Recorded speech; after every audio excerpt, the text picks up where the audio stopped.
Good morning. I've got some news. My daughter used to drive a Nissan Juke. She loved that car. It was her first car, but recently she got tired of it. She wanted something new, but not exactly new. The other day she sold her Juke and she bought this, a 2000 Honda Prelude. So this thing is pretty clean. It's got one dent on the side, which we will fix, but the paint looks really good. It drives extremely nice, but the air conditioning isn't working. So today, we're going to swap out the AC compressor.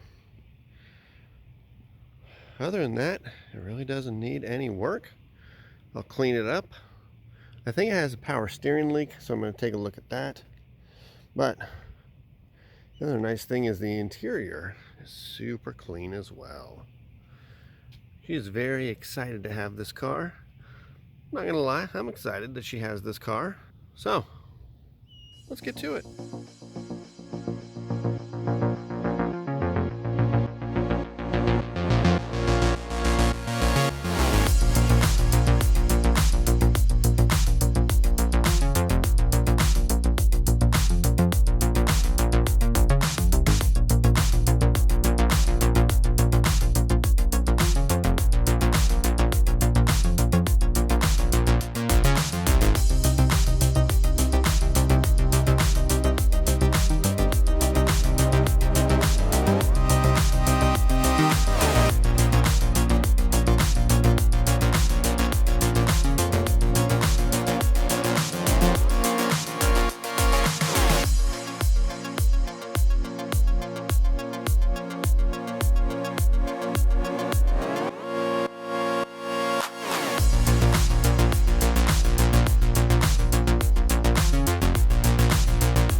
Alright, so the only complaint the previous owner had was that it had a power steering leak. And I know when I went through and cleaned up the motor, this area was really dirty. Had lots of power steering fluid all over the place. As you can see by the coloring on the tube, it has gotten very hot in the past. So I'm not sure if I'm going to have to rebuild it or replace it. But I'm going to wait and see. I'm going to do everything else first and then drive it and see exactly where it was or still is leaking from. Because the previous owner also said he rebuilt it, but I'm not so sure about that. But today we're tackling the AC compressor, which, as you know, is right down there. Now, I'll be honest, this is my first time working on a Prelude, and there's a big old cross member in the way of bringing it out the bottom. So I think the only way to get the compressor out is from the top. So that means I'm going to have to be taking off a whole bunch of accessories. Alright, I'm going to do an in-depth how to replace the AC compressor in a Prelude. If you want to see that video, go check out Xtron Garage's channel. He's got one. That's the one I watched just to double check. But it's typical Honda, which means it's a piece of cake. Just to do a quick overview, we're going to have to remove the exhaust heat shields. We're going to remove the power steering pump. We're going to remove the alternator. We're going to remove the front fan. That'll give us access to the compressor, which just comes right out the top. And then in reverse order, putting everything back together. So I'll set up a hyperlapse just so you can kind of watch, but I'm just going to skim through it. I was thinking about doing the snap, but nah, I'll do it in hyperlapse.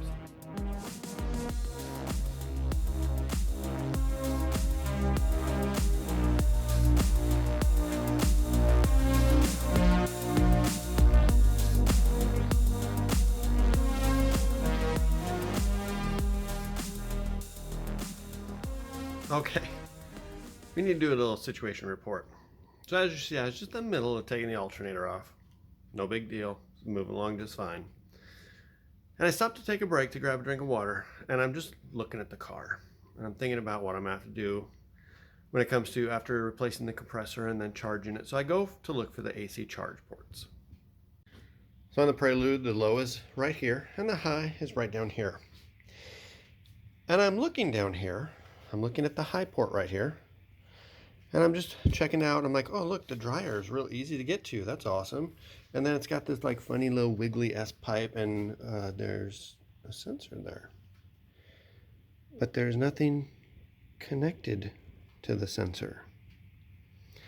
So I reach my hand down. I grab this loose connector. I plug the connector in. I think to myself, is the air conditioner gonna work? Sure enough, nice cold air conditioned air. So I went ahead and hooked up my gauges. It's right in the green. I look down, sure enough, the compressor is engaged and spinning. That was easy. All right, so it looks like we will not be needing this AC compressor for the Prelude. However, I'm going to keep it just in case because it's going to go out at some point in time, so I might as well have it. The other thing that my daughter really wanted in the Prelude was some underglow lights and interior lights. My oldest daughter bought her RSX Type S and it came with interior LED lights, and my daughter loved that. So now that she has her Prelude, she wants one as well. So I went ahead and got these for her. They are the Nightlight interior atmosphere lights and the Nightlight car LED underglow light strips. So I know these guys are, they either have a remote control or you can control them by an app on your phone. So I think she's gonna like these. I went through Amazon, read a lot of reviews, did some research, and my oldest daughter bought a Nightlight lights for her 4Runner, the big LED bar up top and the grill light and the ditch lights. And they were really good construction, easy to work with, and they've lasted a long time. So this is next. All right, so let's take a look and see what's in here. We're gonna look at the interior ones first. Got some zip ties. Got the remote control. Got the wires themselves. Looks like it has the ability to plug into the cigarette lighter. Comes with 4 LED strips. It looks like maybe the instructions or more instructions. Oh, guide for the controller.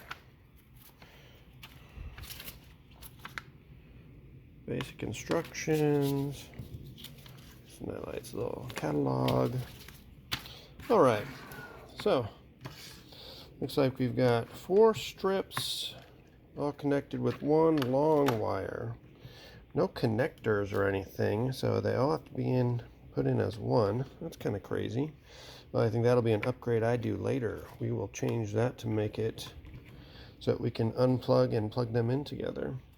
But it looks like they all have adhesive backing on the back and the ability to put screws in, and there are screws included. That's nice.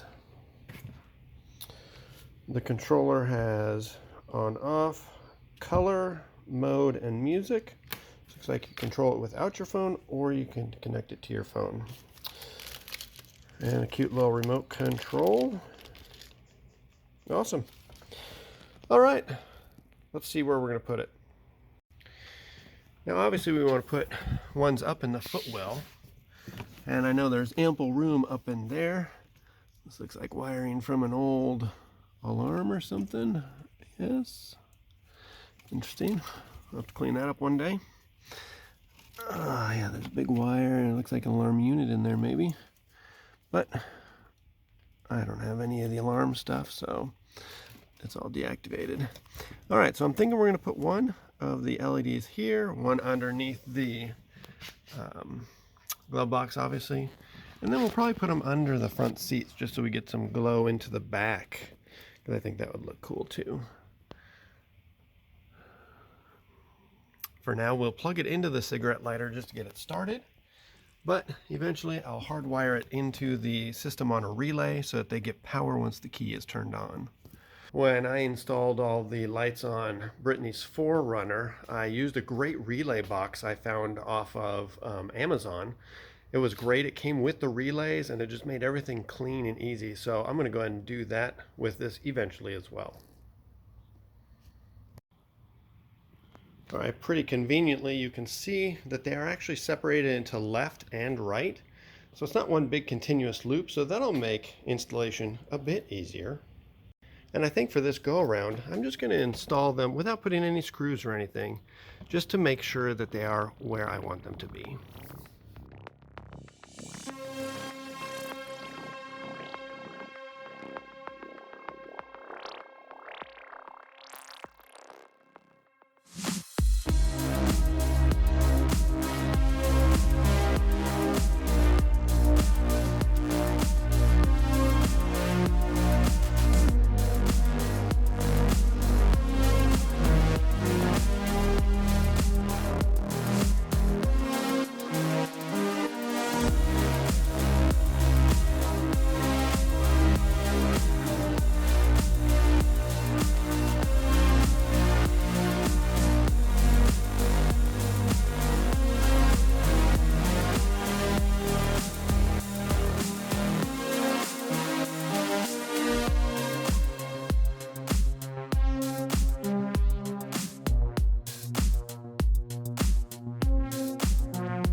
All right, so I've got it installed.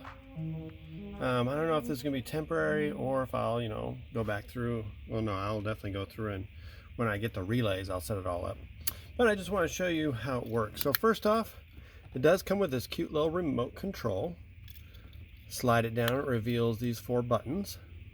And let's see how it looks. So A, power button. You see we turn on the lights there. B is brightness change, so it cycles through from low to high. And then C is color change.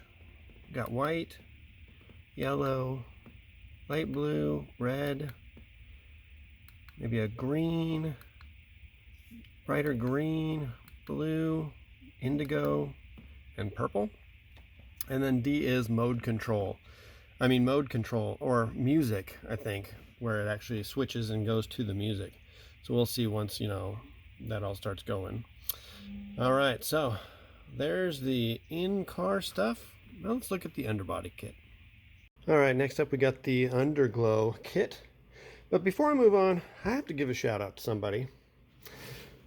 This right here is my LED headband. And the first time I ever saw this was on Chris Sadowski's channel. So I'm going to give him a shout out. He's a local fabricator here in Phoenix. And to be honest, his YouTube channel is kind of the inspiration for me starting mine. He does all sorts of cool things. He started with Hondas and he's doing all sorts of stuff with a BMW now, as well as just customer fabrication. But I also got to give him a shout out to this. You might have seen me wearing it. This is my LED headband. This thing is a game changer. I don't know how many times you've been up under a dashboard or under your car and you got to keep readjusting the flashlight. Not with this thing. And the best part is I saw it on his channel, but I kept forgetting to look it up on Amazon or something. And then I'm in Walmart one day in the register line, and there they are. So, game changer. But yeah, I definitely have to give Chris a shout out. Make sure you go check out his channel. It's Chris Sadowski on YouTube. He's got an Instagram, and he just changed the name of his shop to Velocity Fabrication Racing. Or maybe it's Velocity Racing Fabrication. I don't know. I'm going to put the link down in the description. And shout out to Chris Sadowski. All right, so now we've got the underglow kit. Let's see what's inside this box. So it looks like we've got some hard point attachments. Got another remote control. Lots of zip ties. The kit. Another Nilite catalog, and then the instructions. Cool. So you install it with the double-sided sticky tape, then use the clips to install it. Pretty easy. And let's see, we got a hardwire connection straight to the battery. That's how I'm going to do it for now, like I said, until I get that relay kit, because I want all of these to be on a relay so they only turn on. Well, now I'm going to ask my daughter, because she might want to be sitting in the parking lot at the pavilions and still have the lights on, so we'll see. But for now, I'm just going to connect them straight to the battery, just so we can check them out. All right, when it comes to the underglow kit, it's the same. Nice LEDs, good quality. They're broken up into two runs, left and right. However, they are not the same. If you'll notice, the one on the right, the first LED is shorter, and then the second one is longer. And on the left side, the first one is longer and the second one is shorter. So they are a front, side, and side back. So you'll want to make sure and be aware of that when you are installing these. All right, so I've made an executive decision.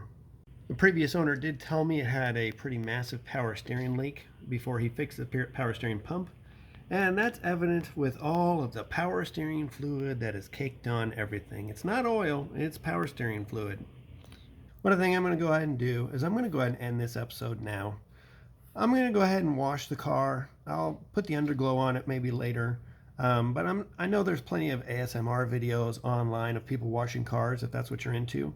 Or if you really want me to, leave me a comment and maybe I can do a video just detailing the underside of this Prelude. But I'm super excited because now we've got another Honda car in the garage, and it's going to be something we can continue to go through the gears on. So I appreciate you watching. Please like and subscribe and pass this on to your friends. And I hope you have a great day.